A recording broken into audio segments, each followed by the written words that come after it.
Welcome back, Tribe. We're here today with special guest, Master John Borter. John, how are you doing today? I'm good, my brother. How are you? Good, good. So, John, for the audience at home, let's let them know that we're going to be discussing today Jiu-Jitsu and your programs, Modern Self-Defense, and the ABC Women's Self-Defense Program. So to get started, John, let's get a brief background about, who John Borter is and what kind of training you've done that's brought you up to where you are today. Sure, absolutely. I actually, by most people's standards, got started pretty late in the game. I didn't start training until I was 28, where, a lot of people start when they're 6. That's a big difference. But I started a typical task. It's something I've always wanted to do ever since I was a kid, but I was in a work situation where I didn't have that kind of availability. So as soon as that cleared up, I started taking taekwondo lessons. At a taekwondo school up here. I got up to a secondary black belt. While I was doing taekwondo, I got involved with their Hapkido program. I have virtually no natural flexibility, so it was one of those things. But I really kind of gravitated towards the joint locking and the takedown techniques. I really enjoyed that a lot. From there, I got wrapped up with small circle jiu-jitsu by Professor Wally J. That really became kind of a passion of mine for a number of years. It took that basic joint locking I had learned through the Hapkido program and really added a lot of elements and a lot of different things that to me made it a little more efficient, a little more effective. Not taking anything away from Hapkido, it just improved what I was personally doing at that time. And I just kind of kept kind of feeling around for things. I kind of couldn't settle down into any particular thing. I started doing a little bit of working with some JKD people, working with some Filipino martial arts people. I am not a JKD guy. I'm not a Filipino martial arts guy. I just kind of, in my own way, have kind of adopted and some of the elements of those systems into what I do. And, just kind of evolved from there. And now we kind of do our own thing. Now, John, for the audience at home that may not be familiar with you, in my personal experience, and I've had the blessing of working with some amazing martial artists in my career, but I could count on one hand, I think, the individuals that have the same, are in the same ballpark with you as far as their understanding of anatomy and the body, and especially when it comes to joint locking. I mean, you're an expert. You're by far one of the best people I've ever seen. I've had, I've had locks put on me by numerous people, and when you put one on me, I felt it, I think, to like my toes. It was pretty amazing. So, and you do some real unique stuff there. And let me ask you, I know you said, you mentioned that you gravitate towards the locking and throwing aspects of training. And when I first met you, you were involved with jiu-jitsu. Tell me a little bit about, what about jiu-jitsu that you liked? What did you gain from jiu-jitsu? And then let's kind of talk a little bit more about where you've grown from there. Sure. Well, just to clarify one thing up front, the jiu-jitsu specifically that I was training in at the time was small circle jiu-jitsu. I know a lot of the listeners are going to understand the difference, but just to kind of clarify, these days, the word jiu-jitsu, the connotation is completely different than it was 25 years ago. Small circles are much more of a modern application of some traditional jiu-jitsu styles, but these days, if you ask anyone what jiu-jitsu is, it's all about ground fighting. I've talked to people just on the street or talked to people I meet through other people, and they say, oh, yes, I've done jiu-jitsu. Well, let's roll, brother, kind of thing. And, I don't go to the ground. And they look at you like you have 3 heads. For quite a while, once I got to a certain point, I was calling what I did modern jiu-jitsu. As a point of respect to both modern unis, of which I like to do a lot of their drill and stuff, and circle jiu-jitsu. So I just kind of came up with a little catch name and worked pretty well. But what happened was that when I opened a school and actually started teaching, unfortunately, the word jiu-jitsu had a different meaning for a lot of people. So I would either have people come into my school expecting to roll around on the ground, which I don't do. I have a certain element of ground fighting, but I'm much more a stand-up control guy.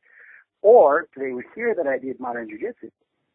Oh, I don't want to roll around, and they wouldn't come in. So from a business perspective, it didn't work very well for me. In fact, one of my top students, for a number of years, someone said, you have to go train at Mr. Borter School. Go to jiu-jitsu, and they go, yeah, you just want to go to the class. So the connotation was, as jiu-jitsu evolved, is that jiu-jitsu was ground fighting. Now, most of our martial artists that have a little bit of history or background know that's not necessarily the case. But quite frankly, if you talk to somebody under the age of 30, I'm just picking a number, they jiu-jitsu with ground fighting. So it's a little different thing, just to kind of clarify that. So what I gravitated to, much more of a stand-up, joint locking control system like small circle. What I liked about it, to be very honest with you, in my first impression, I'm not a natural athlete. I didn't have the natural flexibility for taekwondo and that kind of stuff. So the thought of getting hold of someone's finger or someone's wrist or someone's arm and actually being able to apply that technique and take that person down with any type of effectiveness was really exciting to me. That really was. So when we talk about jiu-jitsu, it's specific to stand-up blocking and not ground fighting, just to kind of clarify that point. So. Now, John, your jiu-jitsu evolved into modern self-defense and your system that you're teaching now. And I understand the explanation that a lot of it was from just, purely business perspective. But you have added some unique elements to what people would look at and maybe initially think of as a jiu-jitsu curriculum or jiu-jitsu system. Tell me about some of the things that you incorporated from other areas of training and why you did so. Sure.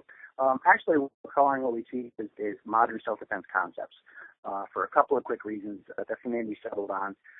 Modern being that we're really a non-traditional approach. We don't do the belts, we don't do the uniforms. It's more about training and from a non-traditional aspect as far as that's concerned. So there's not a lot of formality and knowing and that kind of thing. So that changes it up a little bit. We call it self-defense because we're not a reality self-defense system. I in no way would expect anybody to see that. We do teach drills and concepts and things to build sensitivity and flow and technique. We're not, knees, elbows, butts, when people think about self-defense, or a simple 3-hour class kind of a thing.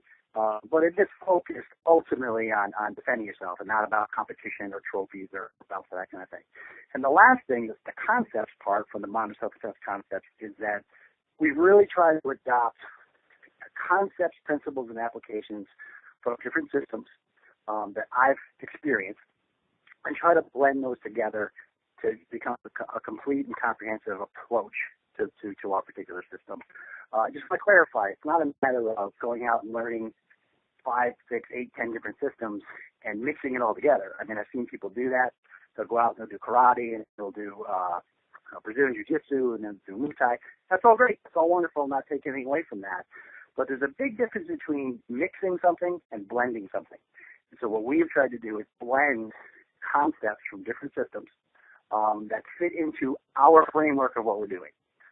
Because everything has to have a framework. Everything, it can't just be, everything going on at the same time. So what we've adopted, basically, how I explain our system, we do a lot of the flow and movement that you might typically see in some of the more Filipino type martial arts. A lot of hoopah drills, a lot of flow drills, that kind of a thing. We do a lot of the trapping that you typically see in, say, JKD or Wing Chun. Not necessarily the same exact approach, but that type of element.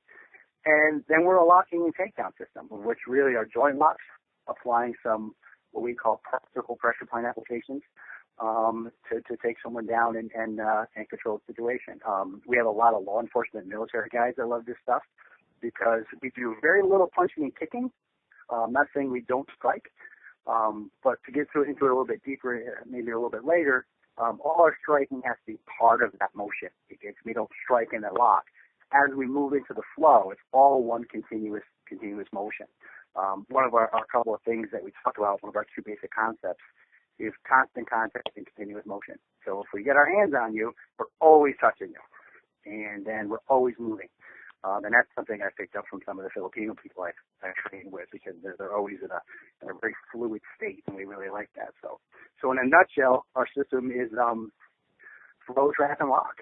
And then we go from there, and that kind of lays the 3 major foundations for what we teach and train in. Now, John, you mentioned something very interesting, and it actually touches on something that is of concern to me. I won't go as far as to call it a pet peeve, but it concerns me in our training community, and that's the concept of what works. And you'll know exactly what I mean by this.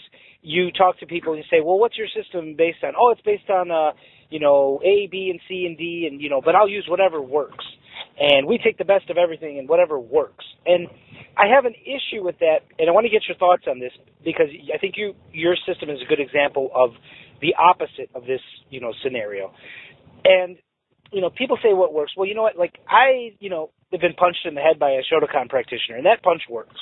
And I've been kicked by a capoeira guy, and I felt like I was going to get kicked into another universe after that guy hit me, and that obviously works.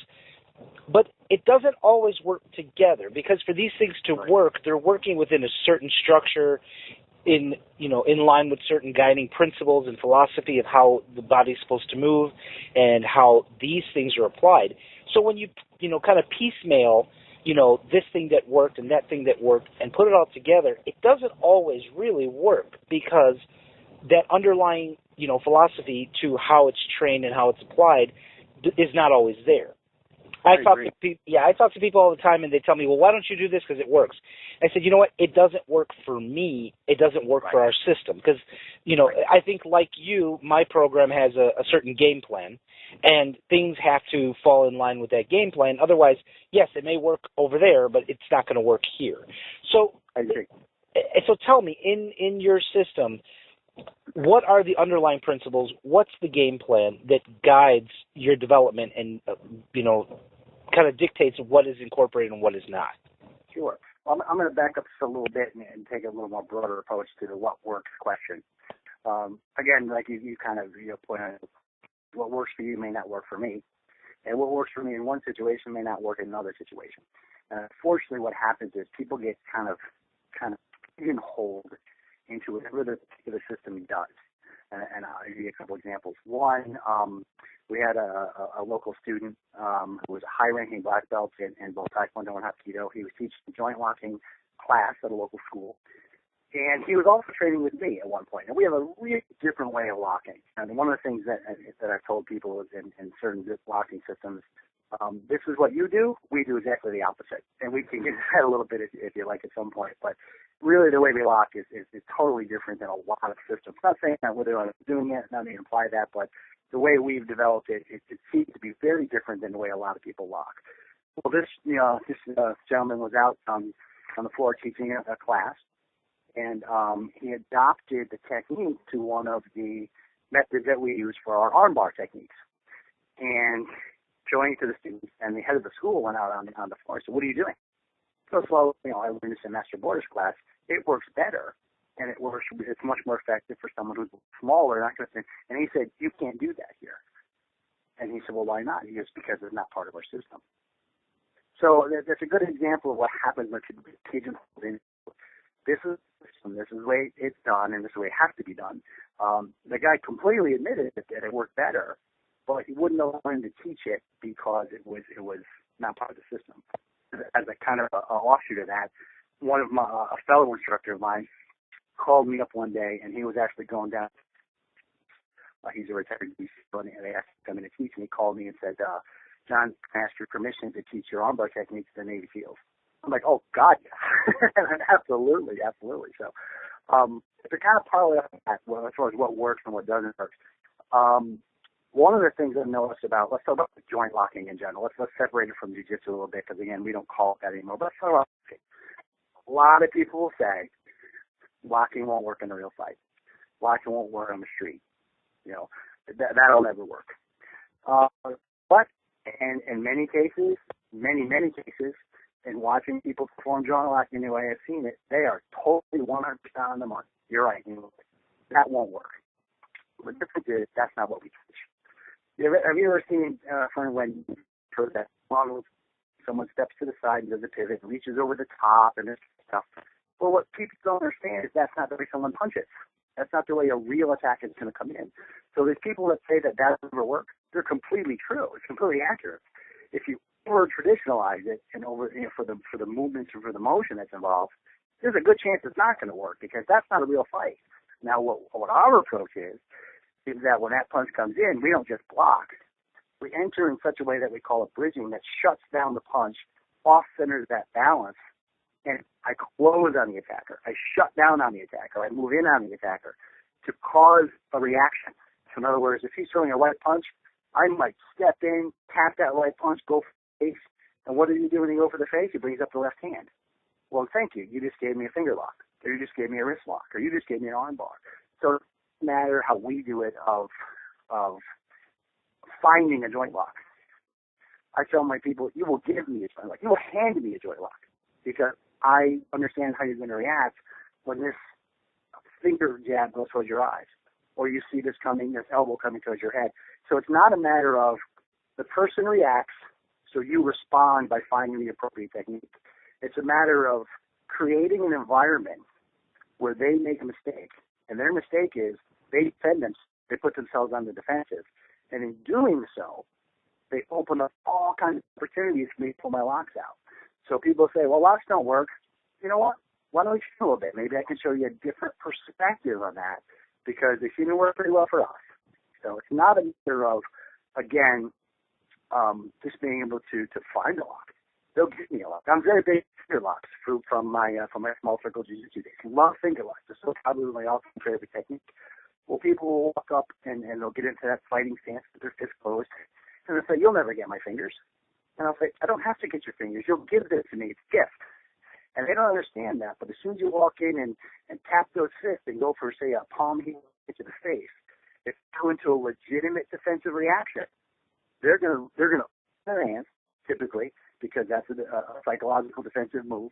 They're going to duck and cover so you poke them in the eyes, and now you got 10 fingers in front of you if you can grab any one of them. So it's a different mentality. It's just kind of a psychology to locking. It's not when someone punches, you grab their wrist and hit their arm. You step in, you shoot down on the defensive, and you pull them. It's just incredible. I'll throw a promo for someone. One of the best people I've ever seen do this is a gentleman by the name of Ed Malak. He's a small circle practitioner out of Massachusetts. Amazing joint locker. And really, that's where I kind of saw him, and I was fortunate enough to get to train with him at a couple of his seminars. And that was, again, one of the concepts that I continued to develop was shutting down that attacker, closing on that attacker, and creating an environment where they make a mistake, and that mistake is trying to defend themselves. So many people that say joint locks don't work, it's because they don't understand the context in which we're joint locking, if that makes sense. Absolutely, John, absolutely. Now, John, as you said, the joint locking is the bread and butter of your system, but there are other things and other elements there. Tell me a little bit about striking and the way that, what I want to know specifically, because I know that you're not striking out there like a Muay Thai guy and hitting pads, but one thing that was always kind of a pet peeve of mine was when you get your buddy and he grabs you in a kind of self-defense scenario, and then you hear the instructor say, okay, now you have to strike him so that this will work. You have to loosen him up. And I always kind of found that to be a cop-out, and I would think to myself, and I would honestly think to myself, hey, you know what, you don't know how that lock is supposed to work. And I by no means am a, I'm not I wouldn't consider myself even close to your class of joint locker. But I'd like to think that I understand how to make a lock work without having to poke a guy in the eye first or kick him in the shin, which is what you see a lot of. And I think that that's something that a lot of people do, maybe because they were not taught the proper way to do it, and that's the solution that they find to get this to a more functional place. But it was always a pet peeve of mine. I always thought to myself, somebody didn't teach you how to get to that lock without having to do that. What advice could you give to people that kind of find themselves in that position? Because people that maybe are not specialists in this area, are going to run into that kind of scenario. So, as I'm hearing it, your question is specific to distraction striking. Is that accurate? Yes. Striking in order to get into the lock. Okay, because striking, in a general sense, is a whole other category that we're talking about. But we can go there too. But I've never been a distraction striker. I think early on in my days I was. But to me, it's not even about striking. Okay, it's about the ability to enter into the lock. And that goes into a whole set of things. So let's take striking aside for a second. Someone does a wrist grab. Now let me just clarify one thing. I teach people wrist grabs strictly as a tool, strictly as a way to kind of get into a technique. I in no way, shape, or form think someone's going to come up and grab my wrist on the street. It's just not going to happen. Now, if I was a woman, that's a little different. That becomes a control thing. That becomes a match versus feminine type situation. But if it's a guy, they're going to come up and punch you in the face. Okay.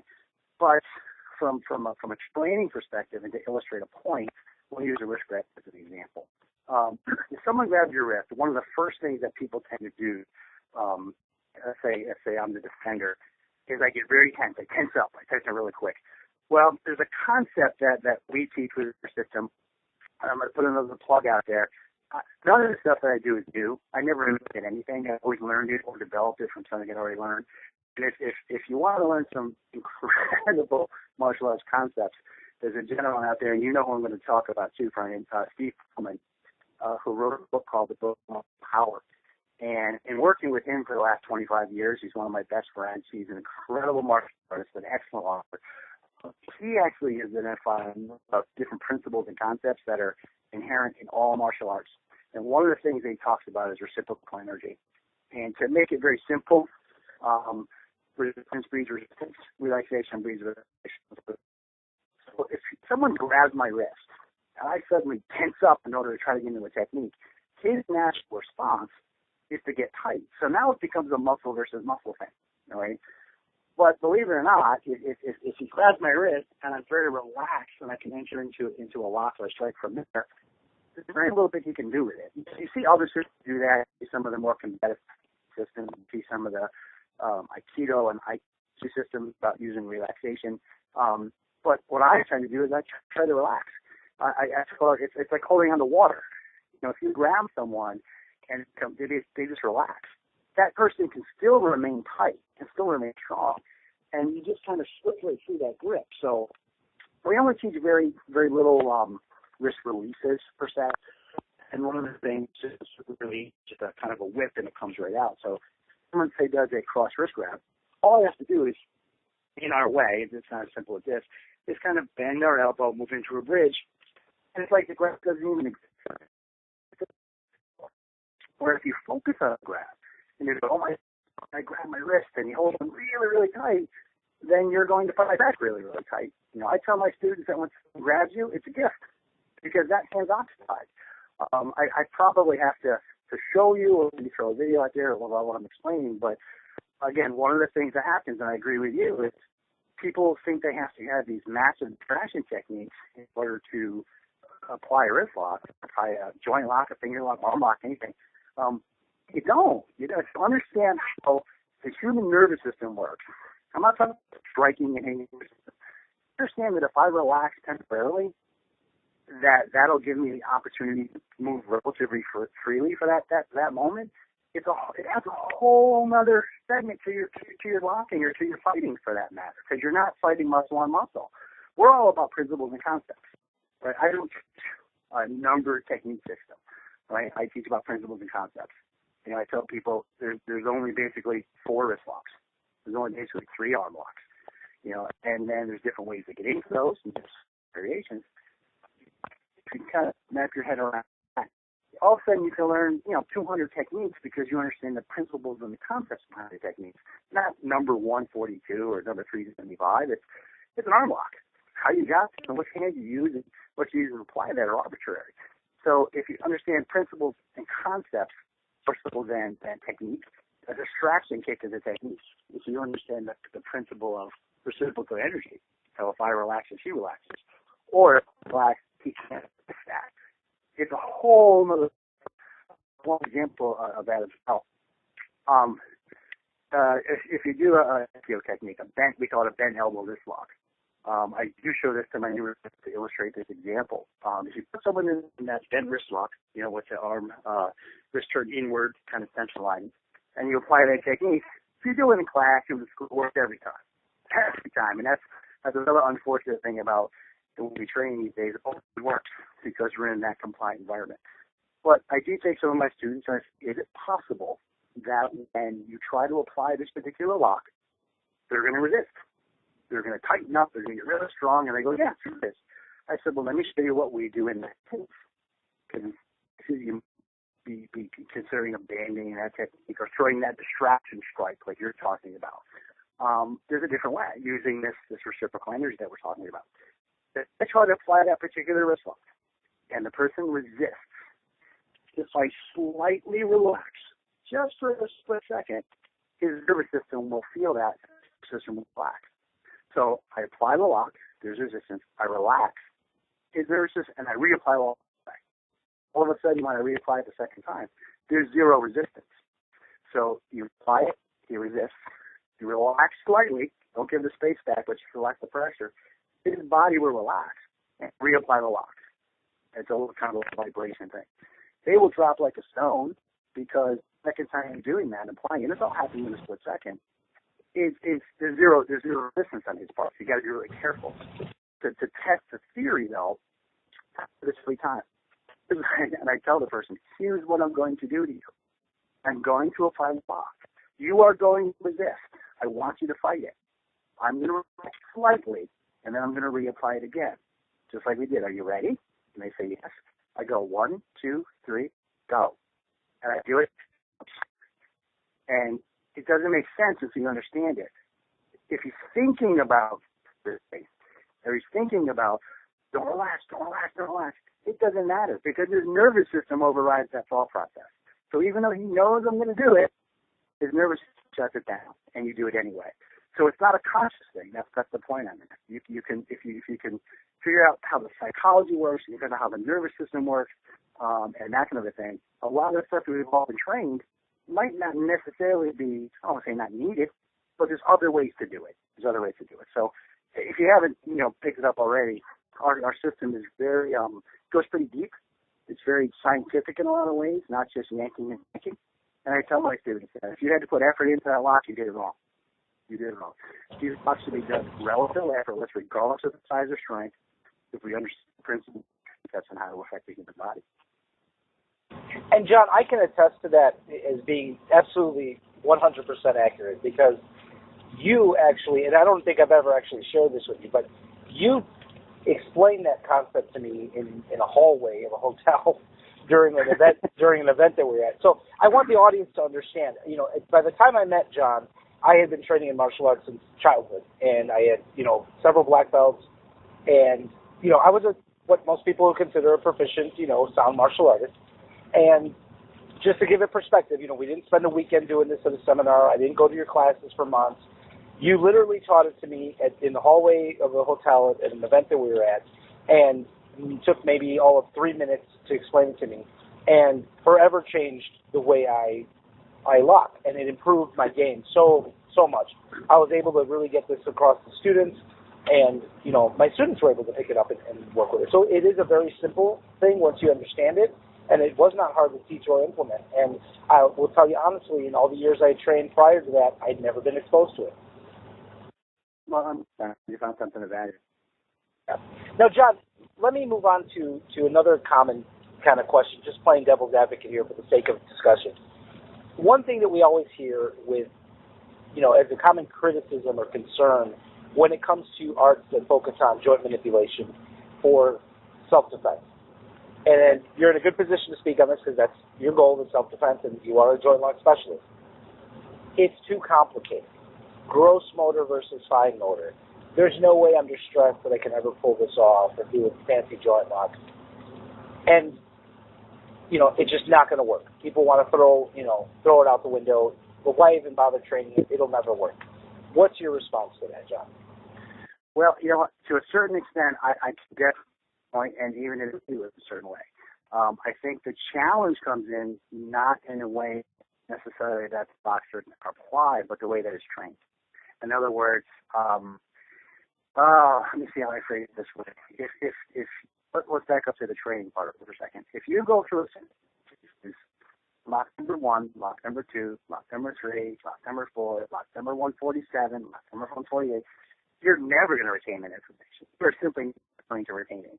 And in many cases, if you ever had to pull that off, your brain's going to lock up, you're going to freeze, because you're not going to remember what to do.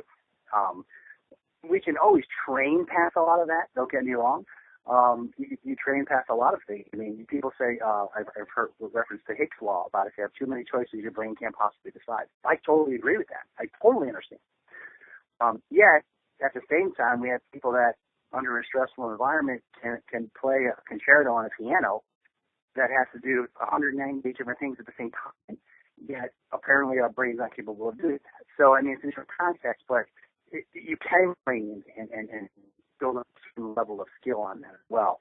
Well, how we do it, at least how we train, is training concepts. In other words, the concepts that are so simple.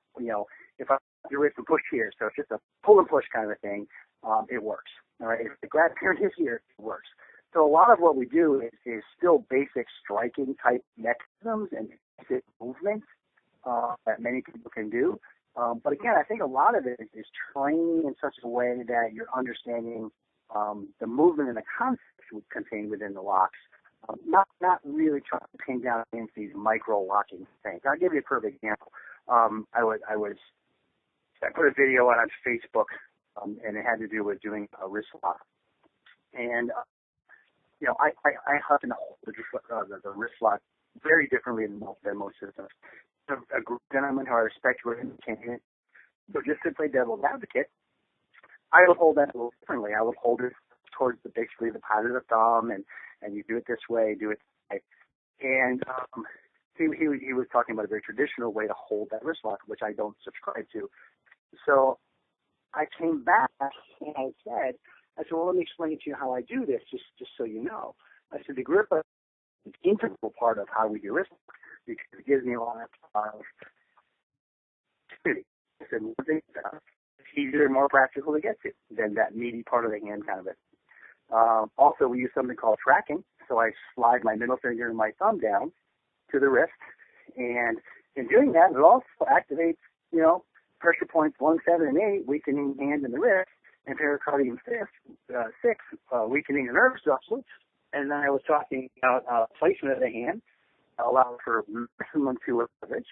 I said at the same time, I'm pushing on trick number 3, which is causing his hand to turn in 3 different concentric circles at the same time. And I also, the way we do it, we compress, so it's really pressing on the articular surfaces of the joint, and that's how it works. And he came back and said, this is a great response. It's different than what he does, but it's a great response. I guess my point is, I can do all that, but I don't teach all that. That's the problem, I think, when it comes to complicated techniques, is people think they have to do all that. You know what I teach my students? Grab the wrist and press here. Right? Grab the hand and press there. Not press here. In doing so, you're doing about 50 things to this person's anatomy and the structure, but I don't want you to think about those. That's if you want to go a little bit deeper. I said, but if I teach you a motion, why do you grab the wrist this way? Because it's natural to grab the wrist that way. If someone grabs your throat or someone grabs your lapel, the wrist. Doing it that way, because it's a natural motion, that takes from that movement, it's going to be something very easy for you to do, so do it that way. But in doing it that way and understanding the body, this thing goes 1,000 layers deep. Grabbing your wrist that one way activates different pressure points and weakens the wrist and weakens the hand and turns the hand into 3 different concentric circles. Yay! But I don't want my students to do that. At the wrist. They're doing a lot of things, but they're just doing something very simple. And I think that's one of the key success that we've had so far. I think it was Benjamin Franklin or Aristotle, somebody that they said that the sign, maybe it was Einstein, but the sign of true genius is to take something complex and make it simple. And I do a flip side of that. The sign of a true master is to take something simple and make it complex. So the simplest move we do, and a lot of experienced martial artists understand what I'm saying, and you can dig deep into that one tiny simple move and turn it into a whole universe of opportunity. But again, if we start by teaching high complex level, they're not going to be able to comprehend it. If we teach very simply as an instructor with the knowledge that we're teaching this, they're actually teaching it in 10 ways. I think as that starts to develop and starts to do, go in that direction, you won't believe that the opportunities that you open up for your students and yourself in doing that. We get too caught up in the details, and I was guilty of that very early on in my martial arts teaching career, where I had all this knowledge. I had to teach all my students, and I lost half of them because they couldn't comprehend everything I was trying to say. Now what I'll say this way,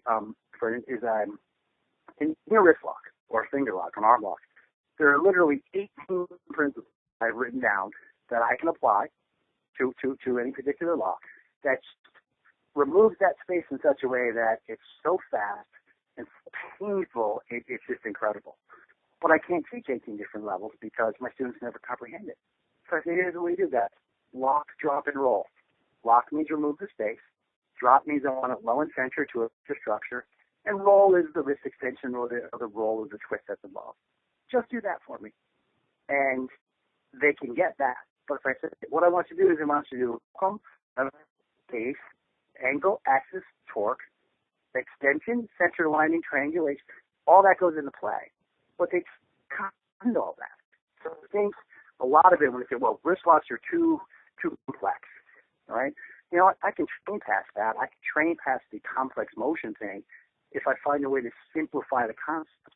And it's worked really well for me. I can tell you that. I can tell you that.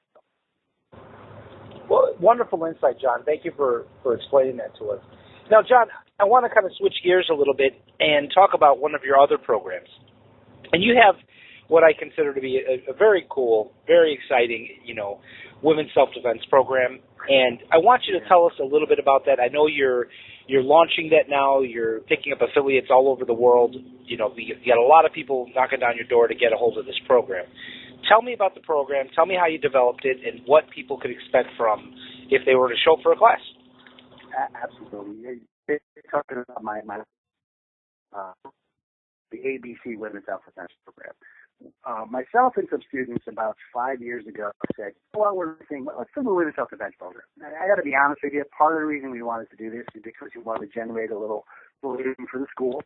Because I don't teach a brand name art, I have a small training group of maybe a dozen students. I don't teach children, so that's where the maker is. So I'm never going to have a huge school. I don't think of students.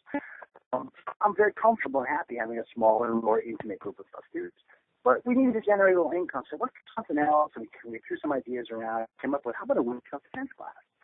And then talking about it, we kind of noticed that, you know what, it's kind of missing because there are really very few, if any, functional, practical women's self-defense classes, at least in our geographic area. There were a lot of martial arts schools, don't get me wrong. In fact, I've been told at one point that in the upstate New York area, more martial arts schools in the capital region than in the entire.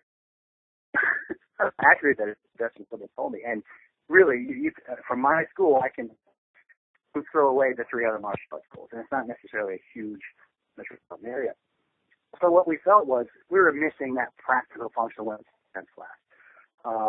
So we wanted to develop something, wanted to put it together. So I did a lot of research over my years. I used to teach women's self-defense classes a long time ago, and I did my specialty, right? I taught them how to joint lock and all that kind of stuff. And that's where that comes into your pass point. That's not going to work. I did it for years because I knew how to do it, but that's not going to work for them. So we needed to kind of take a look at what we were teaching both from our system, what martial arts we're teaching, and really what's going to work out the street for these women. So we developed the ABC Women's Self-Defense Program. And quite frankly, it works out for them. The A stands for awareness. So the first part of class, what we do is we teach awareness. We teach facts and figures, statistics. We want them to know and be aware of the chances of them being a victim. What an attacker looks for. The 3 definition of what an attacker looks for. What they not want to get involved in. And really just kind of make them aware that, wow, this could really happen. Holy crap. So that kind of sets the foundation, the awareness portion. The boundaries is that setting. What is this? How close is too close? If someone enters your space that you do not want to have in that space, you don't want to have that interaction with, how to define that boundary? How to step off? How basically keep them out of your space and keep them away and remain safe. And that works well. We have 3 levels of that. And the last part is the contact. So ABC for awareness, boundaries, and contact. The contact is the physical techniques.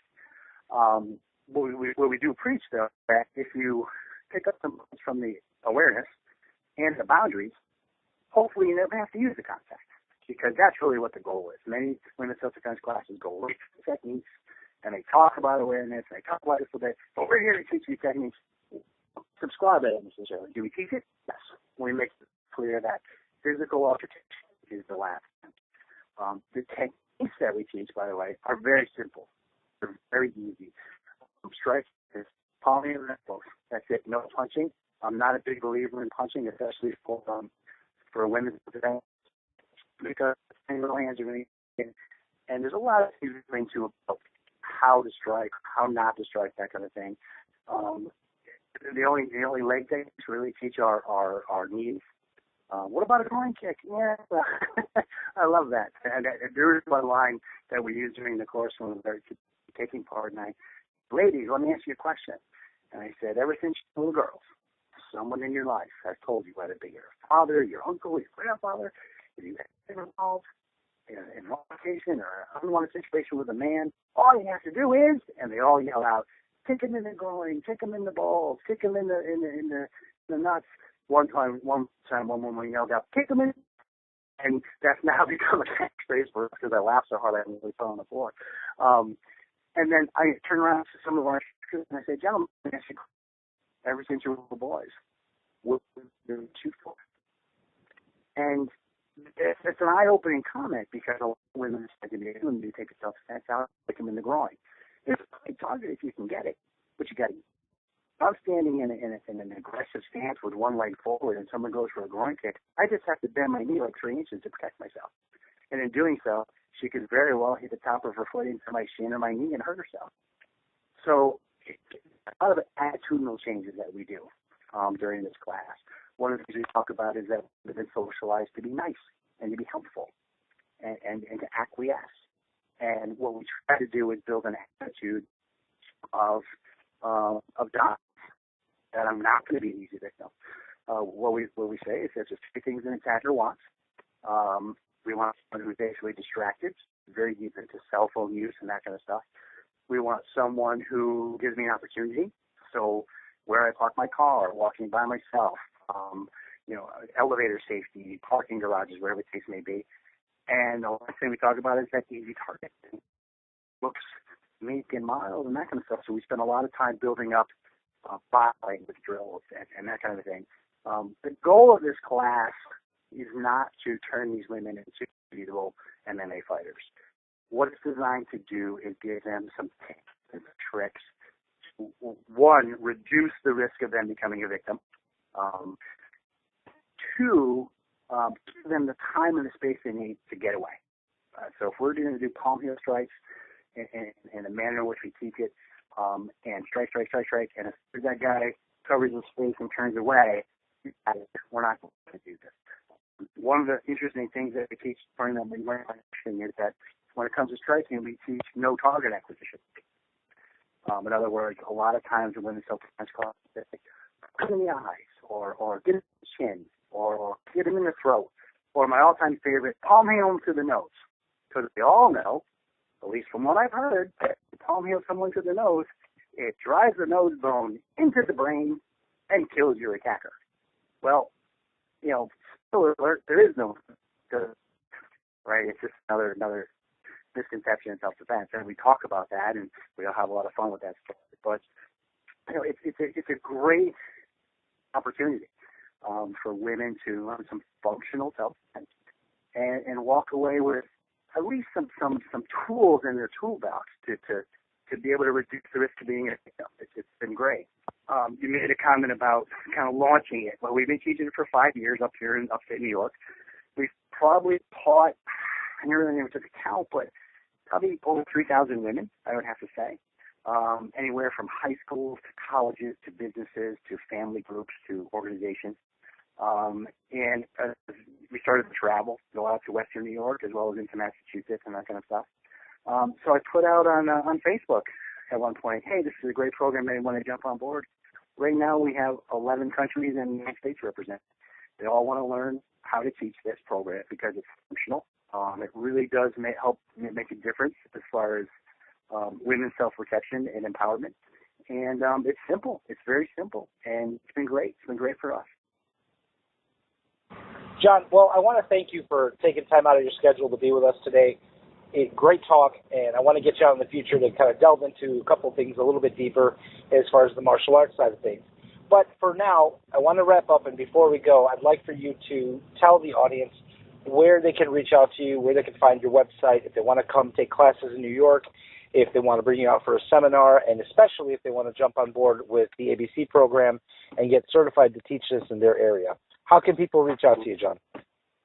Well, the easiest way for me to contact me globally is through Facebook. I have my own page, John Borter, Borter. We also have an ABC Women's Self-Defense page and a Modern Self-Defense Academy page, which is our school. We also have on Facebook, we have a website for our school, www.modernselfdefenseacademy.com. Actually, for more information about the ABC Women's Self-Defense program, very simple. abcwomenselfdefense.com. It's got videos. It's got a description of the program. It's got everything you could possibly ask about that. So if there's anyone out there listening that would love to jump in and help us and spread the program and make a difference, that would be fantastic. Great. Well, John, thank you again so much for being part of the show today. Wish you well with the program. And by all means, if you're looking to add something to your school, if you're looking to teach practical women's self-defense, definitely look up the ABC program. Well worth the time. I don't give that kind of praise lightly, but John has definitely put together something outstanding, and I think everybody should take advantage of it. Thank you again, John, for everything. Thank you, my friend. I appreciate it.